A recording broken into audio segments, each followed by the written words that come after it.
Then we'll move into the eBay specific side of things. The two short papers, we've got a brief look at the Readerware software, and I have to thank the Readerware people in the United States for creating a special module called BookZangle Output, which was very good of them. And when you use the Readerware software, and David will explain what that is, when you've created your files in Readerware, you click on the little special BookZangle button and it creates a file that we can import directly into our database. So well done, Readerware. They're on the ball at least. So David, if you'd like to come forward, and David uses Readerware, and in fact it was David who pestered me to build the interface from Readerware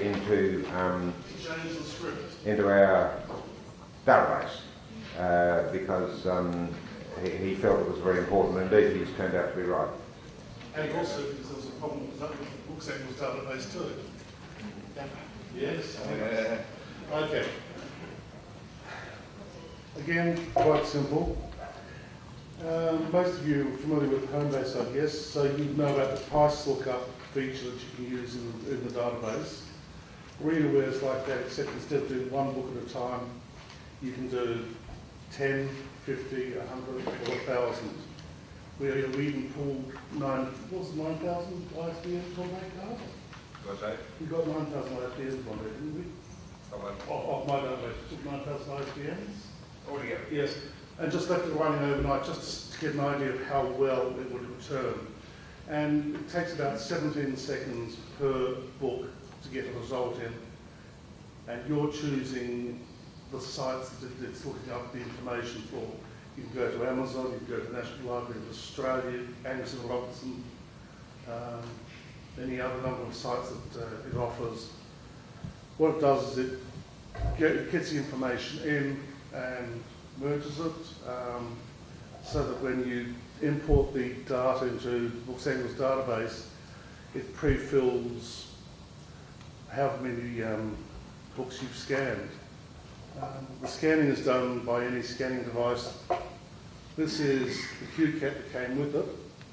It's $20. And let's have that happen more times than I care to think about. You won't do that with a $180 barcode scanner because they don't last, but this does. I've put down on my sheet that I pre-sort the books. I do it by side. It comes in that using Readerware, using the Readerware and the photographing of the books together. If you have all the books at the same size, you get your photographing done very quickly, and you are importing. You don't have to do too much adjustment on the database when the information comes in. You check the name of the author is correct, the publication date is correct. The ISBN has to be correct because you've scanned it. And you just fill in quick comments about the condition, or else you use the drop-down fields that Carl showed you before to auto-fill. Or you can import by template so that you have 50 books that are in all very good condition. All of them have the previous owner's name on the first page. You can create a drop-down for that so that every book has that description in the template. Import your 50 books, bang, they're ready to go. You can preset your prices, whatever. Want me to do on that? Oh, no, why? Well, because you're looking at a group of books, you're going to be picking books in the same way, or roughly the same way. You're looking at books that are 220 grams or less. I think 20 grams or envelope, is it for? So 220 grams or less, 480 grams or less. So you choose the books that you want.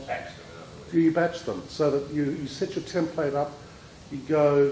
You've now got, instead of doing one book and then getting the next book, you've got 50 books ready to go, and all you do is take the photographs, match the serial numbers. And that's it.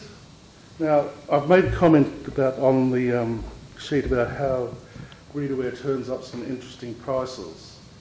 There's some paperbacks out there that are worth many dollars. I use the example of Keziah Dane by Sue Grafton. It's her first book. It's worth somewhere $800–900. Now, I didn't know. I could put it up there at $5. It would have gone very quickly. And there are other books like this that turn up. The books of specific interest. Roger Parafet, one of his books is worth about $40.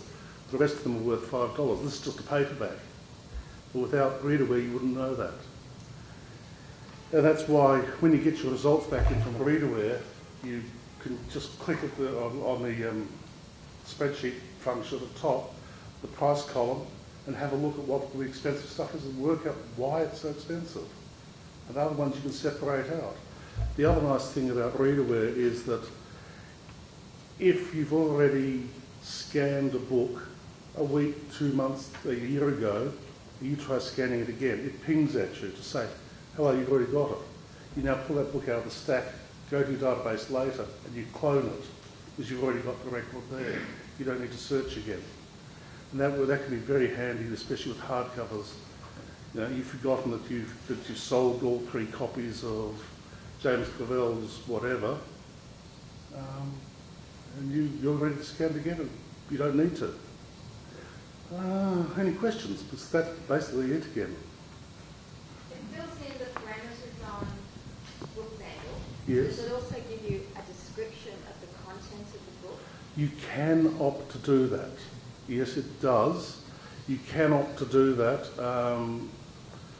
You can choose the Amazon description, you can choose the publisher description, depending upon where you've come from in your search. But you're mainly using it for author, title, Auto-filling the main things.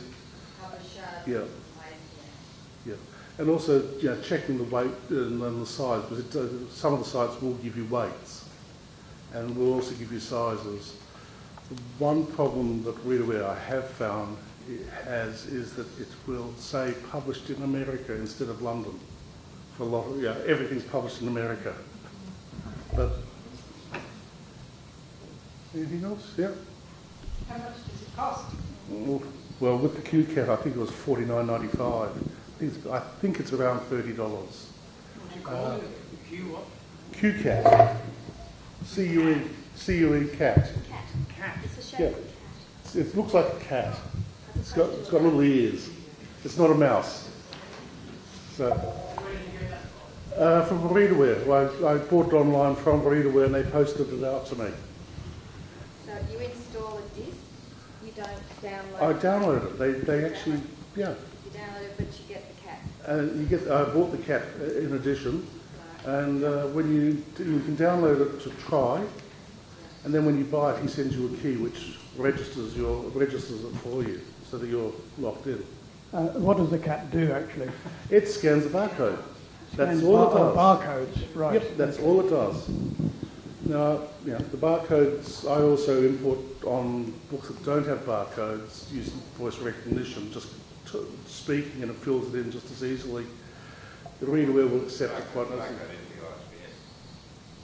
Yeah, well, it doesn't have a barcode. So, a book was published in 1971, 72, you read the ISBN in, same thing. I can't resist asking, does the cat have any compatibility issues with the mouse? No, unless the cat is called Chaos, in which case Chaos has this habit of going, because he's a jealous cat. That's in my wife's shop. Go back to 1968 when the ISBN... Or SBNs, yeah. Or does it go back any further? I mean, can you use it for 1968?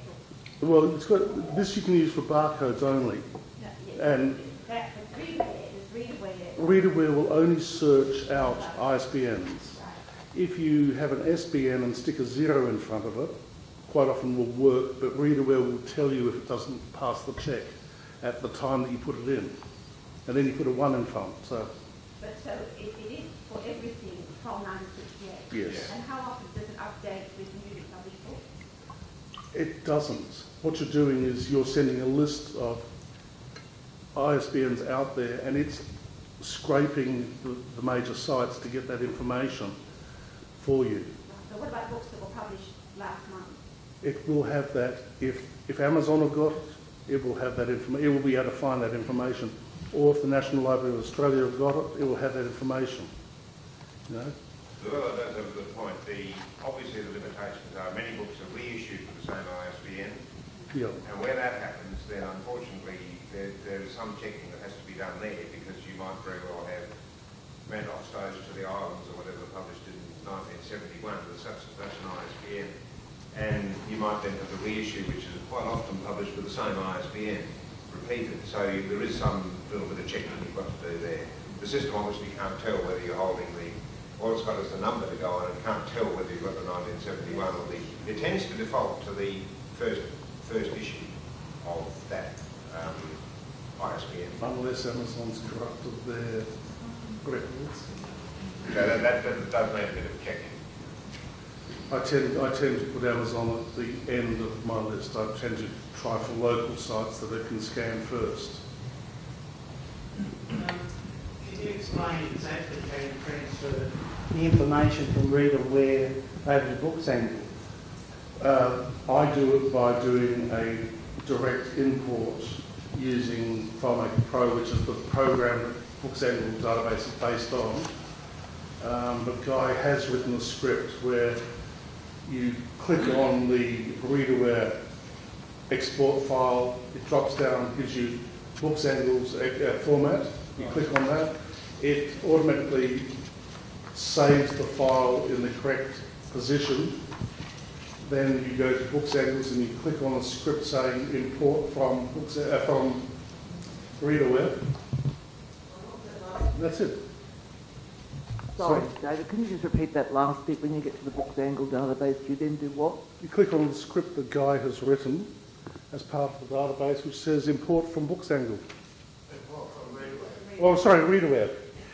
Yeah. Where is that on the BookZangle site? Because I've under scripts. It's not on the site. It's not on the site. It was I meant on the database. On the database, under a heading right along the top, the menu section called imports. And when you click on imports, you can import from Readerware, you can import from Homebase, you can all the formats you can import from are all listed there in a list. Yeah, one of the things I've noticed though, there's a few there files that looks like that have the word Readerware in them, and I didn't know which one to choose. You know, it had in that one you'll have to ask him, because I'm still using version 8. What was the question? Which of the Readerware imports?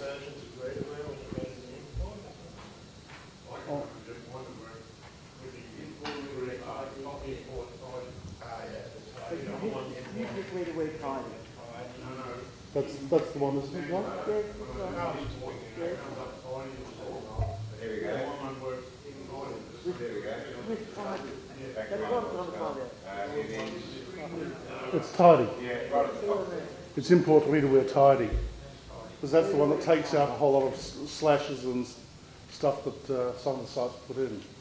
Yeah, I've got two import scripts. One's tidy and one's raw. What that means is you can import the data raw and do all the fixing. Tidy's up a few little things. For instance, with tidy, it imports a number of pages, 280. Tidy gives the option of adding PP or pages to that, whereas raw just puts the 280 in there and various other things. What happens when you're scanning with the cat? Where does that information go, and what do you do with it? That, when I'm scanning for CAD, the information goes directly into the Readerware program. And you have a window that comes up, and it just fills out the bar, you click enter. So it doesn't matter where you are. You're talking about it in a bookshop somewhere, perhaps? No, to the computer. Plugs in. No, I'm getting used to this. Thank you.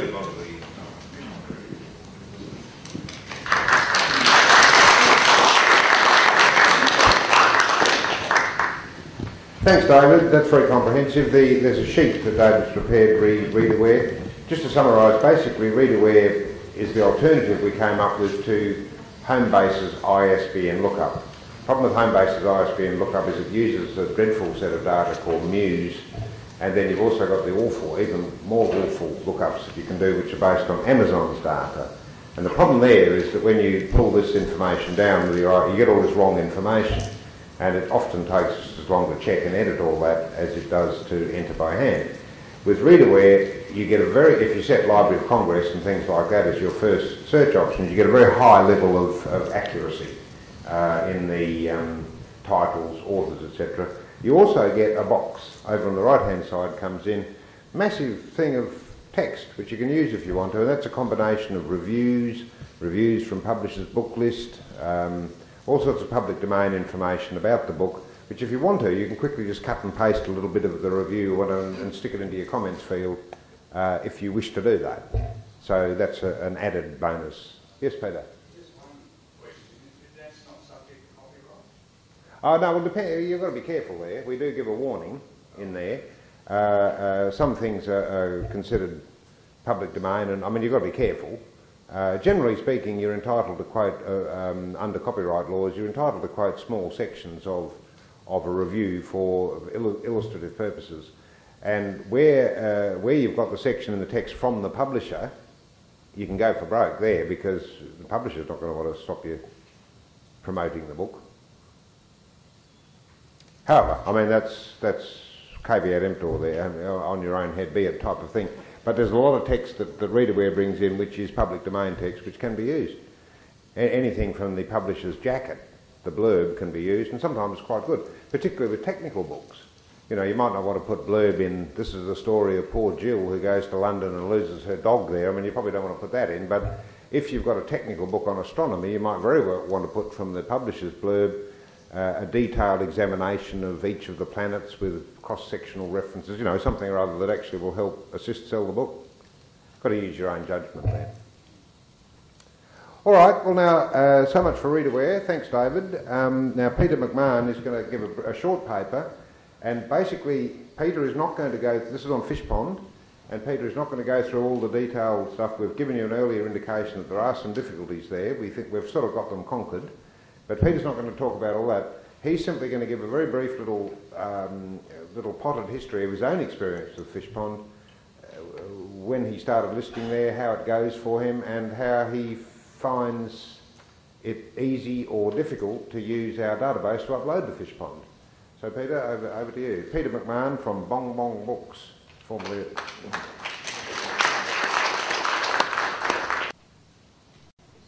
G'day.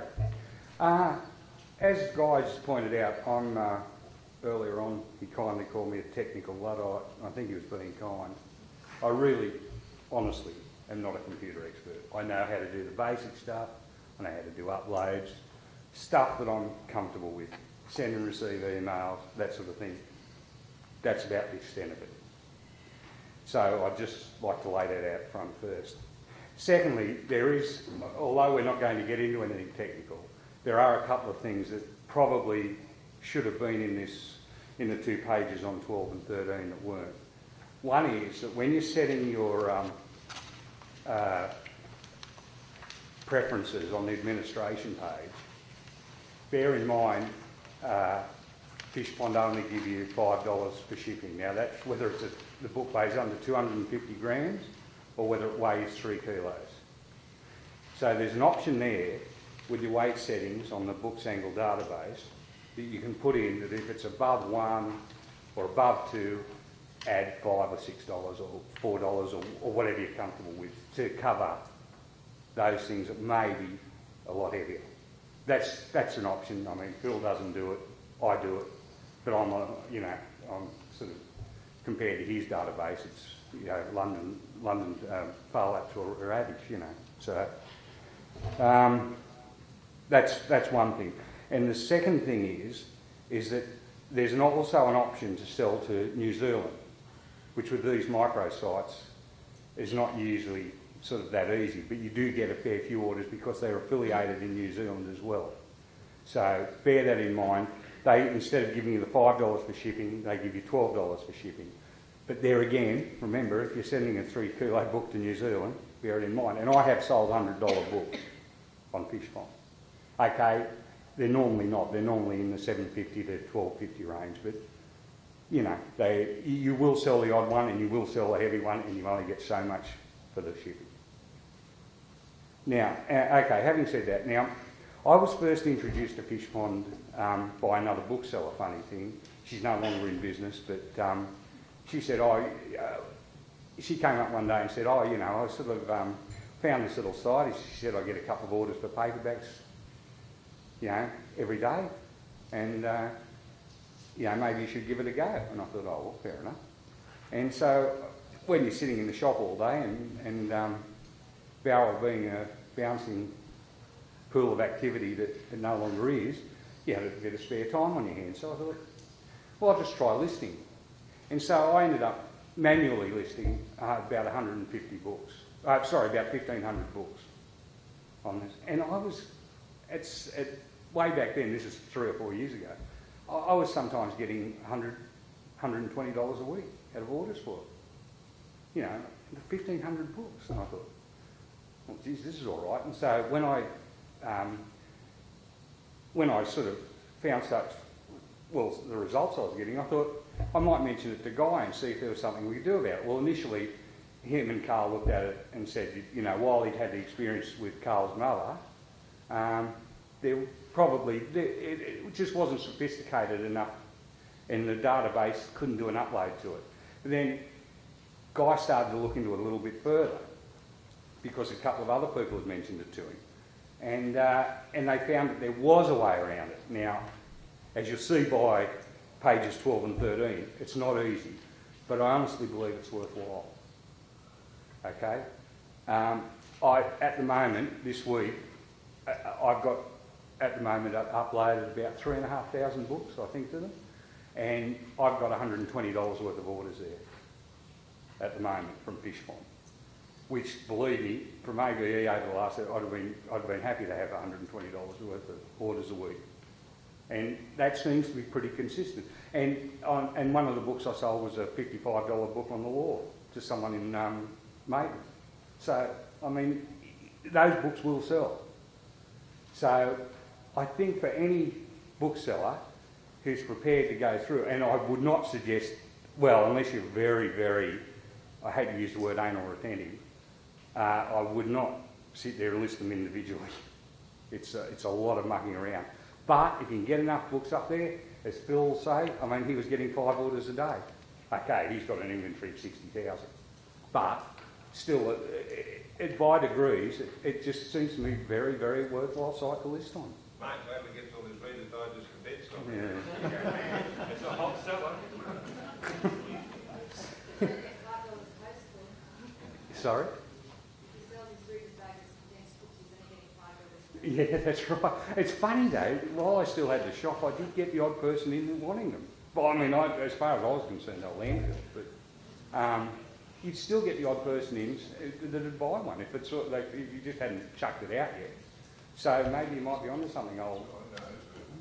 Anyway, I don't know, but I had more stuff to do with my time. But yeah, anyway, so all I can say to you is that my experience with Fishpond, that if you can do multiple uploads and you can keep it reasonably fresh, because as everyone's already pointed out, to delete stuff off there is a nightmare. It just basically means, as he said, purging everything and then replacing it all. So you'd only do it twice or 3 times a month or something, you know, that's what I do. I know for a fact there's a fella in Victoria, Adrian, he does it once a month, I think. And he's got 20-odd thousand books on there. I think he told me he did it once a month. So, yeah, I think it's something definitely to look into because it's been consistent. That's been the thing about it. It hasn't sort of dropped off at all. Like where the other sites you might have, you know, a bad month or a bad... This seems to be pretty consistent. That's... What can you ask for in this day and age of consistency? So, yeah, basically that's all I can tell you. That from my experience, that if you can do it, it's a pretty worthwhile site to list on. So that's all I can do. Any questions? Has there been any particular price range that they come in at?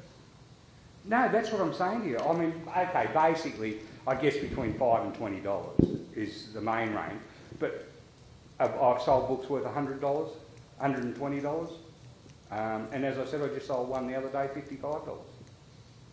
So, you know, I mean, while it tends to be a bit like Amazon in that respect, it's likely to sell. I mean, you'll sell the odd really expensive book on Amazon too. So, yeah, that's basically it. But no, I would recommend it to anyone who's thinking about it, so long as I said, you can get around the convoluted upload and delete procedures.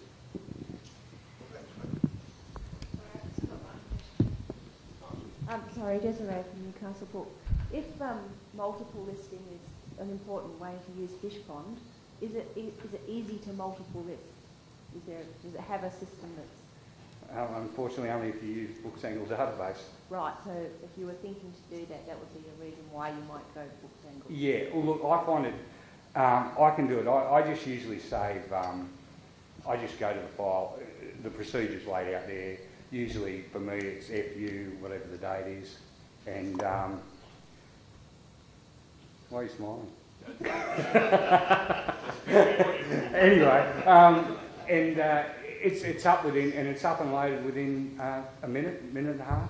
It's pretty simple. Once you get that, go to the Fishpond page, but there is a reasonably high rejection rate too. That's another thing to bear in mind. I mean, they tell me it's about similar to Amazon. So, like Phil had 80,000 listings, I think 60,000 got accepted.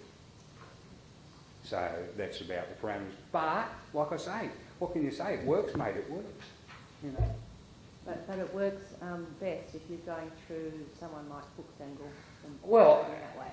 You could achieve the same results by sitting there and entering each one individually. And I've got to admit, the entry page is pretty good, but to get a critical, I guess, amount of books up there, it's best if you had a way of doing it multiply. No worries. It's a question of guess the guy. Oh. Do I assume then the BookZangle database can select only those books on my database that have got a 13-digit ISBN number and send those up? Yes. So that I don't have to delete 8,000 books without an ISBN? Yeah, once you've done the ISBN crossover, you know, to update it to 13 digits, it'll immediately recognise that book. And you can also set in your preferences, you can set to books without an ISBN, just on the off chance that, look, it's not beyond the realms of possibility Fishpond will accept it. I mean, probably won't, but stranger things, you just can't pick that site for uploads. Just to clarify on that last question, basically make it simple for Fishpond. What we've done in our BookZangle database, first of all, you show all your records, 30,000 of them. You don't have to, you can pick just ones you want to go to Fishpond, but you show all your records, you pull the lever and say send them all to Fishpond, and it does two things. It'll take out all those that are marked as sold, put them to one side, and it'll take out all those that don't have a 13-digit ISBN and put them to one side, and it'll send the rest. Okay? Our database, if you put a 10 ISBN, it will automatically calculate and insert a 13-digit ISBN. So wherever you've entered a 10, it'll have the 13 automatically calculated for you, and all those will go to Fishpond. Then when Fishpond gets them, it throws some out the window saying we don't recognise this ISBN, even though it's the correct one, so can't do anything about that. And it throws another batch out the window saying the price of this book is higher than the new price. And that's mad, because some of them are 1972 and whatnot. So they've got this sort of system where Libris used to do something similar. They're trying to have some sort of discipline in the marketplace so you don't send a book up for $1 million or whatever, I suppose, is what they're trying to achieve. But it's a bit random, so you just wear that. You could go through and change the prices manually on each one, but who would bother? Generally speaking, how many of yours got up, Phil? 60,000 out of 85. 65,000 out of 85, that's about right. And I sent up about 10,000 and about 8,000 took, so about 80% take. But the database automatically pulls out all the ones without 13-digit ISBNs. You don't have to worry about doing that yourself.